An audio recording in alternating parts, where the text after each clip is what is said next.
আমাদের দেশের মধ্যে একটা প্রথা আছে, সন্তান বা কোনো মৃত ব্যক্তিকে যখন বাসাতে যখন বাইরে করে ভাই বোনেরা কান্নায় বিজড়িত হয়ে যায়, সেই বাবাকে আর দেখবো না, মাকে আর দেখবো না, এইবার হল শেষ দেখা, এইবার হল শেষ দেখা, বাবাকে আর দেখবো না, বাবাকে আর দেখা হবে না, বাবার সাথে আর সম্পর্ক হবে না, বাবার শরীর মুবারক আর দেখবো না, বাবার কপালে আর চুমু খেতে পারবো না, বাবার হাতে আর চুমু খেতে পারবো না, বাবার হাতের টাকা ইনকামকৃত টাকা দিয়ে আর খানা পিনা আর খাইতে পারবো না। এই সমস্ত কথা বলে বলে সন্তানের মা, সন্তানের আত্মীয় স্বজন, এই যে মৃত ব্যক্তির আত্মীয় স্বজন যারা সন্তান সকলেই কান্না করে, কিন্তু ওই ডাক্তারের চোখে কোনো কান্নার কোনো ভাব নাই। ডাক্তার কাঁদে নিয়ে বাবাকে কাঁদে নিয়ে কাঁদে নিয়ে জানাজার মাঠে নিয়ে যাচ্ছে, ওই অবস্থায় কান্নার কোনো ভাব নাই। জানাজার মাঠে যখন নিয়ে যাওয়ার পরে জানাজা যখন সামনে রাখবেন, সব মানুষ উপস্থিত, ইমাম সাহেব উপস্থিত, জানাজা শুরু করবে। জানাজার আগ মুহূর্তে ইমাম সাহেবকে বলেন, ওই সন্তান বলতেছে, হুজুর একটা সন্তানকে ইঞ্জিনিয়ার বানিয়েছে, দ্বিতীয় সন্তানকে ডাক্তার বানিয়েছে, নিজের যত জমি জামা আছে, যত টাকা পয়সা আছে, সবগুলা খরচ করে, নিজের রক্তকে ক্ষয় করে, নিজের ঘামকে মাটির মধ্যে ফেলে এই সন্তানকে ডাক্তার বানিয়েছে, ইঞ্জিনিয়ার বানিয়েছে। সন্তান যেহেতু ডাক্তার হয়েছে, বিভিন্ন জায়গায় স্যাম্পার করে, বিভিন্ন জায়গায় যে মানুষদের সেবা যত্ন করে, ট্রিটমেন্ট দেয়, ওষুধ দেয়, বিভিন্ন জায়গায় সুপরামর্শ দিয়ে মানুষদেরকে সুচিকিৎসা দেয়, বিভিন্ন জায়গায় সে স্যাম্পার করে। একদিন স্যাম্পারত অবস্থায় তার কাছে ফোন যায়, টেলিফোনের যায়, ফোনের মধ্যে বলতেছে, বাসা থেকে ফোন দিয়েছে, বলতে তোমার বাবা মৃত্যুবরণ করছে। ও সাইরাকালী এলাকার মুসলমান, ও যুবক ভাই, ও বৃদ্ধ বাবাজিরা, সন্তানের কাছে যখন ফোন যায়, সেই সন্তান কলটা রিসিভ করার সাথে সাথে ভুল ফোন দিয়েছে, কান্নার সাউন্ড শোনা যায়, অষ্টজনিত কান্নার সাউন্ড শোনা যাচ্ছে। সন্তান বলতেছে, কি সমস্যা হয়েছে, বোন বলো না তুমি।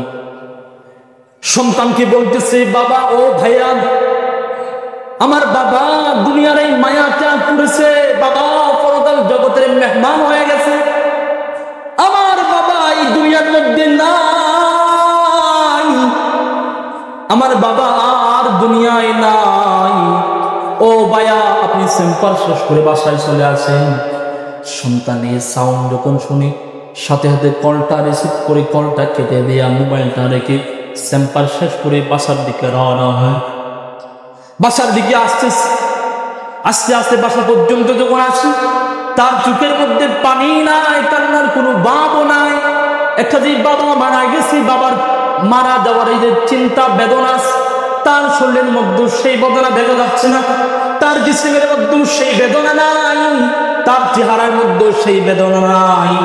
ও যুবক ভাই, আমার বন্ধুগণ, এক পর্যায়ে সন্তান বাসার মধ্যে ঢুকলেন। বাসার মধ্যে ঢুকে বাবাকে এই পাশে যে জায়গায় রাখা হয়েছে সেই জায়গায় বসলেন। বাবার পাশে বসে তার চোখের মধ্যে কান্না নাই। এদিকে ভাই বোনরা যাস সবাই কান্নায় বিজড়িত হয়ে গেছে, অশ্রুজড়িত কান্নায় সবাই বড় করে আওয়াজ করতেছে। সেই সন্তান বাবার পাশে বসে কি করছে আর না করছে, কি করছে আর না করছে। পরে সন্তান বাবাকে গোসল দিয়েছে। গোসল দেওয়ার পর সন্তান দাফন করার, জানাজা সম্পন্ন করার জন্য জানাজার মাঠে নিয়ে যায়। কাঁধে করে নিয়ে যাওয়ার সময় সন্তান তখন তার চোখের মধ্যে পানি নাই, তার চেহারার মধ্যে কান্নার কোনো ভাব নাই।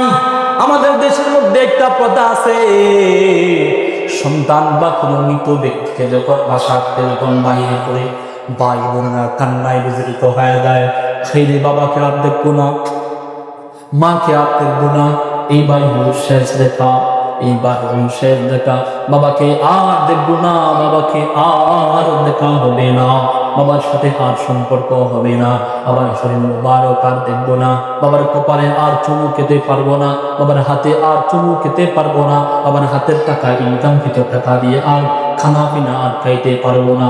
এই সমস্ত কথা বলে বলে সন্তানের মা, সন্তানের আত্মীয় স্বজন, এই যে মৃত ব্যক্তির আত্মীয় স্বজন যারা সন্তান সকলেই কান্না করে, কিন্তু ওই ডাক্তারের চোখে কোনো কান্নার কোনো ভাব নাই। ডাক্তার কাঁদে নিয়ে বাবাকে কাঁদে নিয়ে কাঁধে নিয়ে জানাজার মাঠে নিয়ে যাচ্ছে। ওই অবস্থায় কান্নার কোনো ভাব নাই। জানাজার মাঠে যখন নিয়ে যাওয়ার পরে জানাজা যখন সামনে রাখলেন, সব মানুষ উপস্থিত, ইমাম সাহেব উপস্থিত, জানাজা শুরু করবে।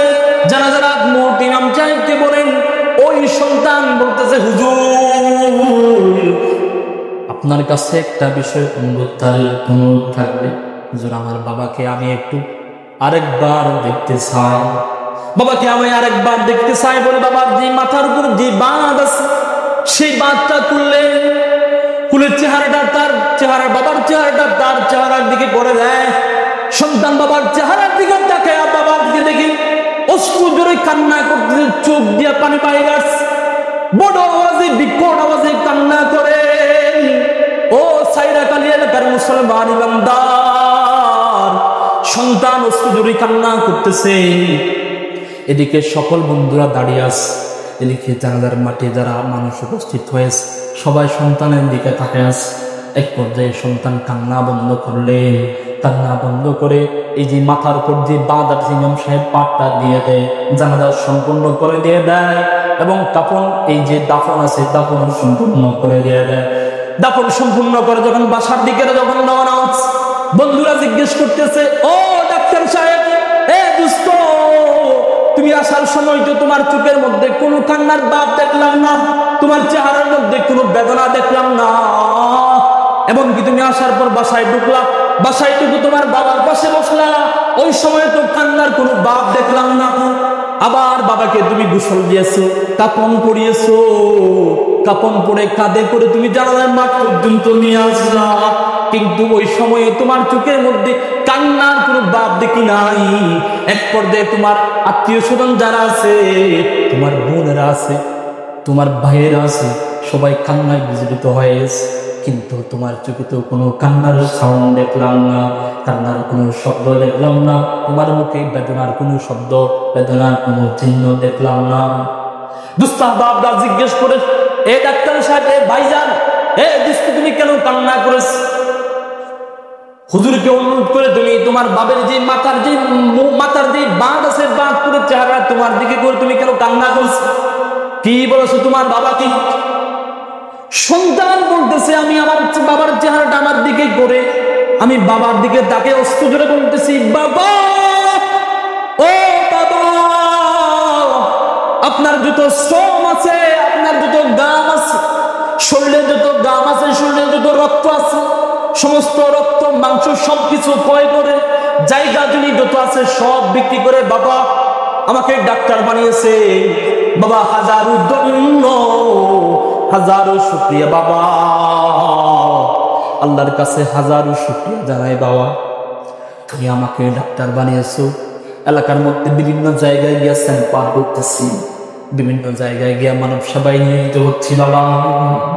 ও বাবা, অনেক মানুষ অসুস্থ মানুষকে সুস্থ করেছি বাবা, বিভিন্ন জায়গায় ফ্রি ট্রিটমেন্ট দিয়েছি বাবা, কিন্তু বাবা তুমি আমাকে যে ডাক্তার বানিয়েছো, ও বাবা, ও বাবা, তোমাকে একেবারে শেষ পর্যায়ে দাফন দেওয়ার আগে বাবা তোমার চেহারা দিকে করে বাবা এই কথাই বলতেছি বাবা, বাবা আমাকে ডাক্তার বানিয়েছো, হাজার শুকরিয়া। আমার ভাইকে ইঞ্জিনিয়ার বানিয়েছো, হাজার শুকরিয়া বাবা, কিন্তু বাবা আপনার লাশটার সামনে নিয়ে কোন দোয়া করবো, কয় তাকবীর দিয়ে জানাজা সম্পূর্ণ করব, কোন সূরা পড়ে জানাজাটা সম্পূর্ণ করব বাবা, কয়টা তাকবীর দিয়ে জানাজাটা সম্পূর্ণ করব, কোন তাকবীরের পরে কোন দোয়া করব, কয়টা তাকবীর দিয়ে জানাজাটা সম্পূর্ণ করব বাবা, এই শিক্ষা কেন দেন নাই বাবা, এই শিক্ষা কেন দেন না? ও বাবা, দুনিয়ার শিক্ষাই তো আজ আপনাকে সামনে নিয়ে কাজ করছে না, এই দুনিয়ার শিক্ষা নিয়ে আপনাকে সামনে নিয়ে তো কাজ করছে না বাবা। এখানে আপনাকে সামনে নিয়ে কি আমার সোনার বাংলা বলবো বাবা? এ প্লাস মাইনাস স্কয়ার মাইনাস যে সূত্র আছে এই সূত্র বলবো বাবা? এটা দুই মতো এই সূত্রকে এখানে পড়বো বাবা? আপনাকে সামনে নিয়ে কোন দোয়া করবো, কই তাকবীর দিয়ে জানাজাকে সম্পূর্ণ করবো, এই শিক্ষা কেন দেন না বাবা? তুমি আমাকে এই শিক্ষা কেন দেও না? এই জন্য বাপ আমার সন্তানের 7ম নম্বরের হক হয়েছে সর্বশ্রেষ্ঠ শিক্ষা দাও। এই সর্বশ্রেষ্ঠ এই জানাজা সম্পূর্ণ করার যে শিক্ষা আছে, এই শিক্ষা নুরানি মাদ্রাসার মধ্যে দেওয়া পাওয়া, দ্বীনি সংস্কার মধ্যে দেওয়া পাওয়া, খানকায় দেওয়া পাওয়া। একজন ছোট্ট থেকে ছোট্ট একজন বাচ্চা নুরানি ক্লাস 3 পড়নেওয়ালা একজন বাচ্চাকে আপনি যদি বলেন এর ছোট শিশু ভাই আপনি কি জানাজার নামাজ পড়াতে পারবেন? এই ছোট্ট বাচ্চা দীর্ঘ কণ্ঠে বড় আওয়াজে সমস্যারে বলবে, হুজুর আমি জানাজার নামাজ সম্পূর্ণ করতে পারবো, আমি জানাজার নামাজ পড়াতে পারবো বাবা। একজন নুরানি ক্লাস 3 পড়নেওয়ালা ছাত্রকে আপনি যদি বলেন, এ ছোট্ট বাচ্চা, এই ছোট্ট শিশু, তুমি কি জুমার নামাজের খুতবা দিতে পারবা? এই ছোট শিশু বলবে, হুজুর আমি জুমার নামাজের খুতবা দিয়ে জুমার নামাজ পড়াতে পারবো।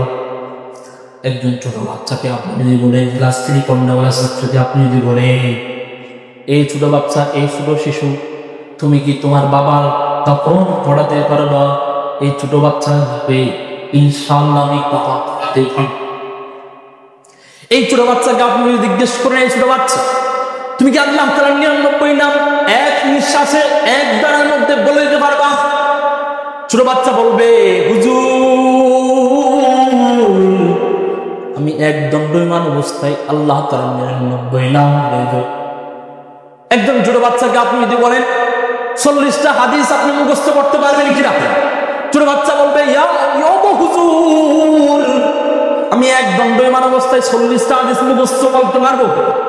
একজন ছোট বাচ্চাকে আপনি যদি বলে, এই ছোট বাচ্চা তুমি কি 5 ওয়াক্ত নামাজ পড়াতে পারবা?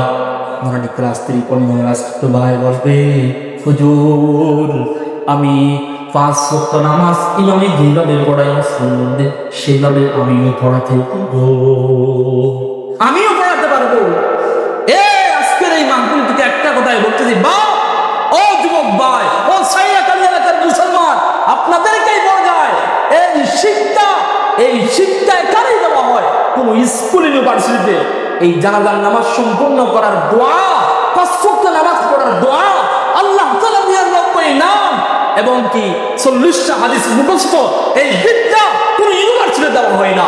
এই শিক্ষা দেওয়া হয় এই দ্বীনি দরসগায়, এই দ্বীনি দরসগায়। এজন্য বাপ আপনার সন্তানকে 7ম নম্বরের হক হলো সর্বশ্রেষ্ঠ শিক্ষা।